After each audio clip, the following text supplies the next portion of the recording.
Eu acho muito perigoso você colocar todo mundo sobre a mesma visão. Ah não, cliente que me chama direct, é para pedir desconto. Esses dias eu escutei o seguinte, né?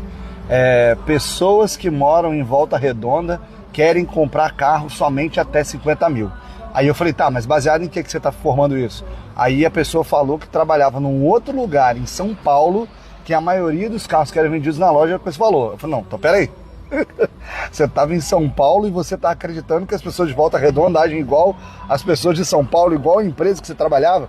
Então, vocês conseguem perceber? Se você der mole, você vai começar a dispensar clientes que você tem por conta do preconceito ou um pré-julgamento que você tem sobre qualquer situação. Aprenda, todo atendimento deve iniciar com uma folha em branco. E se você quiser saber, principalmente, a abordagem perfeita e sobre como vender sem objeções, me chama no direct e pede lá para você participar no treinamento que vai acontecer nessa terça-feira.